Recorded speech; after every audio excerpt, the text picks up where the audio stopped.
Sidang tahunan MPR-DPR diawali dengan pidato dari Ketua MPR Bambang Susatyo. Dalam pidatonya, Bambang Susatyo menyinggung banyak hal, mulai dari pembangunan nasional, perekonomian, hingga kondisi jelang pemilu 2024.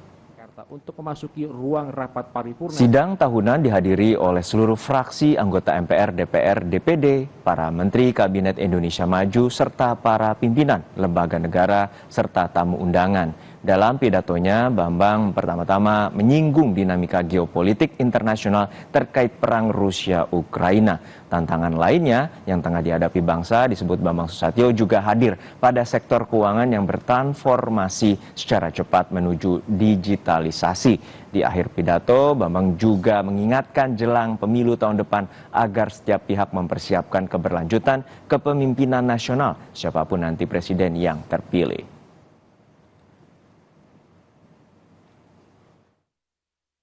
Karena itu sudah selayaknya seluruh pemimpin partai politik dan juga para pemimpin dan tokoh bangsa untuk ikut mengambil tanggung jawab dalam mempersiapkan keberlanjutan kepemimpinan nasional dengan mendasarkan prinsip negara demokrasi berdasarkan hukum. Siapapun yang nantinya terpilih menjadi presiden dan wakil presiden wajib kita dukung bersama-sama untuk menjalankan misi besar menuju Indonesia maju. Burung merpati berbeda warnanya, namun yang bertelur tetaplah betina. Pilihan koalisi bolehlah berbeda calonnya, tapi tujuan kita sama, menuju Indonesia jaya. Air mengalir dari daratan, hilirnya pastilah di lautan. Apakah Ganjar, Prabowo, atau Anies yang dicalonkan? Pembangunan harus terus dilanjutkan.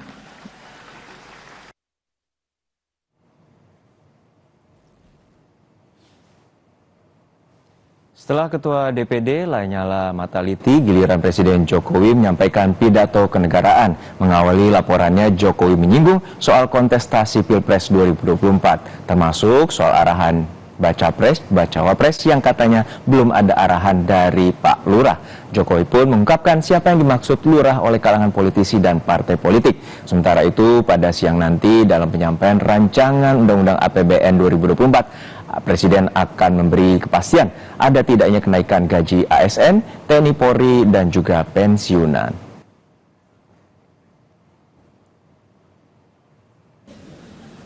Dan sedang tren ini di kalangan politisi dan parpol.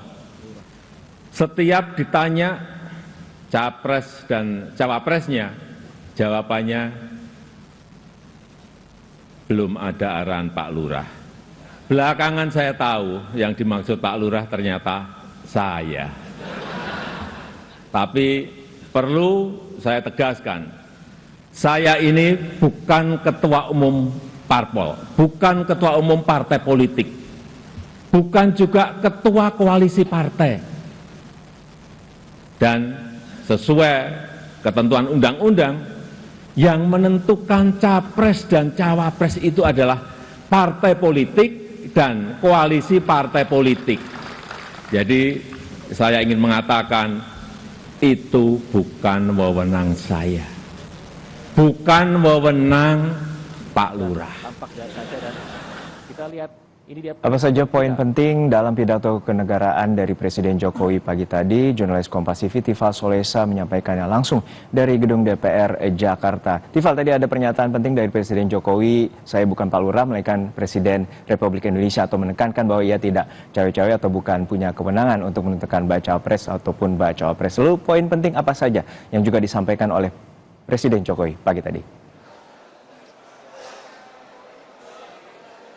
Nah, setelah poin yang tadi disampaikan oleh Presiden Joko Widodo dalam pidato kenegaraannya juga Presiden menekankan masalah foto dirinya yang beredar di banyak tempat, di banyak daerah bersama dengan bakal calon presiden tertentu. Nah, ini juga disinggung oleh Kepala Negara. Jokowi sempat menyampaikan bahwa hal itu sah-sah saja dan dia tidak mempermasalahkan secara serius soal itu.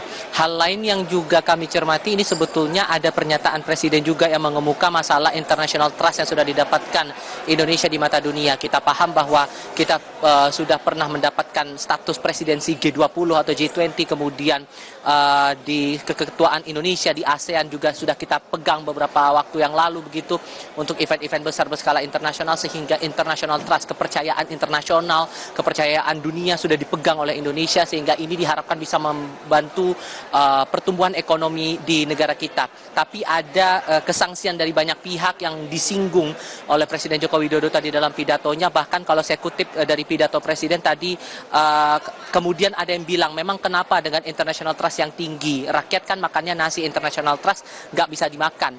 Nah, tadi disampaikan atau respon yang disampaikan oleh Presiden Joko Widodo tadi, ini di pendapat-pendapat seperti ini dianggap menghabiskan tenaga untuk hal-hal yang tidak produktif. Bahkan yang menyinggung pendapat seperti itu sama saja dengan adanya komentar jalan tol nggak bisa dimakan. Ya memang itu pernyataan dari Presiden Joko Widodo tadi. Tapi kebanyakan kalau yang saya cermati tadi dari pidato yang disampaikan oleh Presiden Joko Widodo ini menjelaskan secara gamblang sejumlah pertumbuhan ekonomi ataupun juga program-program, laporan-laporan kinerja pemerintahan yang berhubungan langsung dengan data-data statistik begitu. Mulai dari masalah stunting yang kemudian disebut bisa diatasi, lalu juga masalah peringkat daya saing dunia. Indonesia ini naik 10 peringkat dari awalnya di peringkat ke-44 menjadi peringkat ke-34, bahkan disebut oleh Presiden Joko Widodo ini adalah kenaikan peringkat yang cukup tinggi di tingkat dunia begitu. Dan ada dorongan juga bahwa hilirisasi, ini program yang beberapa kali sudah disampaikan oleh Kepala Negara di beberapa kesempatan. Hilirisasi ini menjadi program yang bisa dikatakan unggulan begitu oleh Presiden untuk kemudian bisa diteruskan oleh kepemimpinan berikutnya, siapapun itu yang akan terpilih untuk menjadi kepala negara atau menjadi presiden untuk periode 2024 hingga 2029. Itu poin-poin penting yang disampaikan oleh Presiden Joko Widodo di sesi dia menyampaikan pidato kenegaraan. Tapi yang juga menarik tadi yang saya cermati juga adalah pidato pembuka yang disampaikan oleh Ketua Majelis Permusyawaratan Rakyat Bambang Susatyo dan juga Ketua Dewan Perwakilan Daerah atau Ketua DPD RI Lanyala Mahmud Mataliti. Keduanya di sini menyampaikan bahwa adanya wacana untuk melakukan amandemen Undang-Undang Dasar 1945. Kalau dari Ketua MPR tadi menyampaikan bahwa poin pentingnya di sini adalah hubungan untuk mengatur atau menegaskan ulang posisi MPR apabila terjadi kekosongan kepemimpinan dalam kasus apabila terjadi kondisi darurat namun pemilihan umum tidak bisa dilaksanakan. Jadi ini alasannya untuk meneguhkan posisi MPR sebagai lembaga tertinggi negara. Kemudian ini diamini juga oleh Ketua DPD RI Lanyala Mataliti. Dan yang tadi dalam pidato sempat disinggung juga bahwa menurut kajian akademis, itu menurut dari Lanyala Mataliti dalam pidato tadi, undang-undang atau amandemen undang-undang yang berlaku saat ini dinilai tidak memiliki nilai-nilai Pancasila yang kuat, bahkan disebut nilai-nilainya ini lebih individualis. Sehingga menurut DPD perlu kiranya undang-undang dasar saat ini dilakukan amandemen. Juno? Ya, ini baru sesi pertama dan juga nanti sesi kedua ada pembacaan terkait dengan nota keuangan RAPBN 2024. Lalu apakah nanti rencana kenaikan gaji PNS dan juga TNI Polri hingga pensiunan akan dinyatakan oleh Presiden, dan apakah ada bocorannya pada pidato pagi tadi? Sebetulnya tidak disinggung secara rinci soal rencana kenaikan gaji bagi aparatur sipil negara, TNI, Polri, dan juga pensiunan yang kabarnya bakal diumumkan oleh pemerintah hari ini dalam pidato kenegaraan Presiden Joko Widodo disampaikan pagi tadi begitu. Namun rencananya, kabarnya akan disampaikan rincian tersebut dan seberapa besar postur yang dinaikkan gaji dari ASN ini pada penyampaian nota keuangan ataupun juga rancangan anggaran pendapatan belanja negara atau RAPBN 2024 di sesi kedua nanti. Proses dari sidangnya ini sendiri, kalau menurut jadwal yang sudah kami terima, ini nanti akan dimulai rangkaian sesinya nanti sekitar pukul 13.30 waktu Indonesia bagian Barat. Dan nanti Presiden dalam agenda tersebut setelah dibuka agenda oleh Ketua DPR RI Puan Maharani, Presiden nanti akan menyampaikan pengantar atau keterangan pemerintah atas rancangan undang-undang tentang APBN tahun anggaran 2024 beserta nota keuangan dan dokumen pendukungnya. Kalau kita rujuk lagi dalam beberapa keterangan dari otoritas pemerintah juga sempat menyatakan dari Sri Mulyani selaku Menteri Keuangan terutama bahwa Presiden nantinya bakal menyampaikan RUU APBN 2024 dan ini yang sedang dihitung secara serius kalau menurut keterangan Sri Mulyani kepada wartawan kala itu adalah masalah kenaikan gaji ASN, TNI, Polri, dan pensiunan. Tujuannya ini adalah selain untuk kesejahteraan ASN tapi juga untuk meningkatkan daya guna serta hasil guna dari efektivitas kerja dari aparatur sipil negara ini.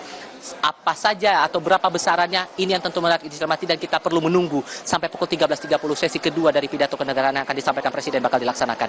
Jodoh. Kita cermati pidato sesi kedua Presiden Jokowi siang nanti. Dan terima kasih atas laporan lengkap Anda, jurnalis Kompas TV Tifa Solesa dari Gedung MPR DPR Jakarta.